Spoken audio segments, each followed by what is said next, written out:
Hello, welcome to my video of review of the book Indian Mythology, Tales, Symbols and Rituals from the Heart of the Subcontinent by Devdutt Patnaik. So I chose this book because it is a take on Indian mythology and our history, and it looks at it from a whole new perspective and an angle which will further reinforce our understanding of our own mythology and at the same time destroy many misconceptions that the Western civilization has had about our mythology. Moving on, about the author. Devdutt Patnaik is an Indian author known for his work in mythology and interpretation of ancient Indian scriptures, stories, symbols, and rituals. Devdutt Patnaik was born in Mumbai and he studied medicine and he's a practicing doctor, but it is his interest in mythology that has led him to write so many books on the same topic, and in turn these very books serve as milestones in the sense that they help us save our image and also make the Westerners understand the rich culture and the rich tapestry of the Indian mythology. He was also the former chief belief officer of the Future Group, one of India's largest retailers. He also writes columns for Midday, Times of India, Swarajya, CN Traveller, Dailyo, and Scroll.in. Like I said before, he is also trained in medicine. He worked for 15 years in healthcare and pharma industries before he focused on his passion full time. Although it is said that he focuses on his passion full time, he still finds time to devote his time to the medical side of his life. That is, he works in a hospital, he gives free checkups and all that. He was also the top selling Indian author in the year 2014, and his book Devlok, based on the television program, that is, it had a television program that came as a spin off in the same name. It was also one of the best selling books of the year 2016. Forbes India has also ranked Patnaik among the 100 celebrities of India in 2016. Like I said, he was born in Mumbai on 11th December 1970. He's 48 years old. He's an Indian. He studied MBBS at Mumbai University and also studied postgraduate diploma in comparative mythology at Mumbai University. He's a columnist, illustrator, mythologist, writer, and also a philanthropist at to a certain extent. He's he is known especially for his works in Indian mythology. His parents are Prafulla Kumar Patnaik and Sabitri Patnaik. So, the book Indian Mythology. The book is an exploration of 99 classical myths of India from an entirely non-Western paradigm that provides a fresh understanding of the Hindu spiritual landscape.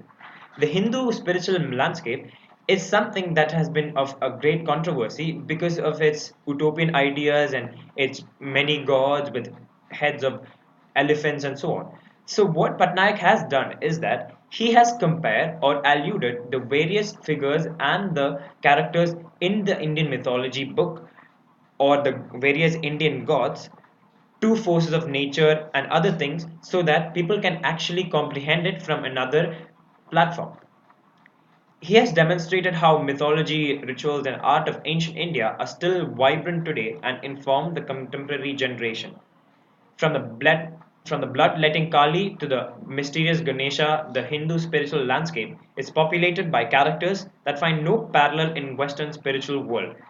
Featuring 48 artistic renderings of important mythological figures from across India, the author unlocks the mysteries of the various narratives, rituals, and artwork of ancient India to reveal the tension between the world affirming and world rejecting ideas, between conformism and contradiction, between Shiva and Vishnu, Krishna and Rama, Gauri and Kali.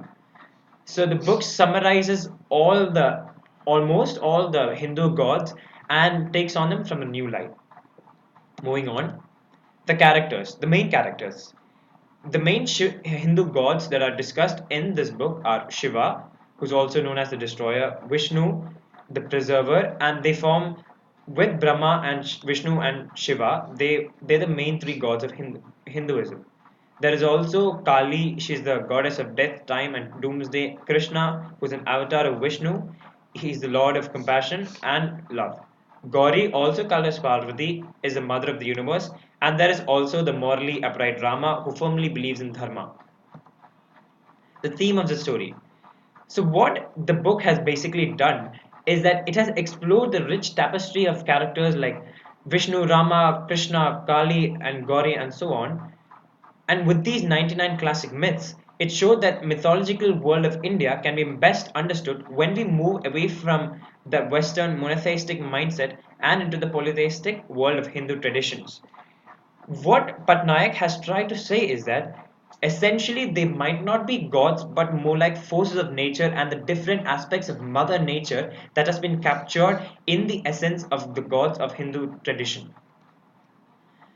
The critical analysis of the book, it like I mentioned before, it has taken the stereotypical perceptions of Indian mythology from a Western perspective and it has sought to explain the whole thing in a new light. For example, the Hindu gods have been personified with natural forces at many places, like how Vishnu and Shiva, Gauri and Kali, they embody the inherent tension between the poles, positive and negative, light and dark, preservative and destructive, world affirming and world rejecting.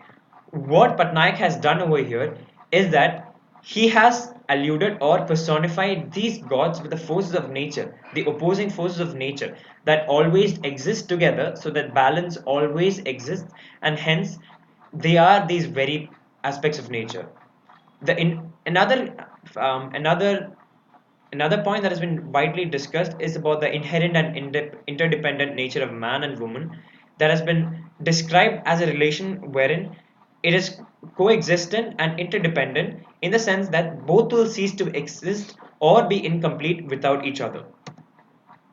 So what I feel about this book is that the bits about the man and the woman are very informative in the sense that it is a very advanced idea, and to think that such an idea existed back in the Indian mythology books is quite it's something that brings joy to every Indian's face, and it will actually give us a moral standpoint, or it will actually boost our self-esteem in front of the Westerners.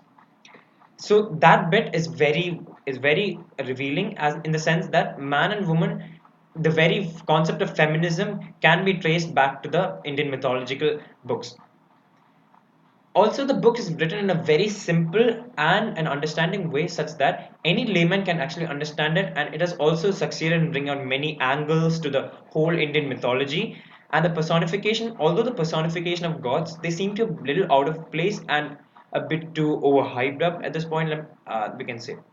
Nonetheless, the book is a very good read, and I feel that it should be read by every Indian, as it will give us new arguments in case anyone contradicts our point or makes fun of our mythology.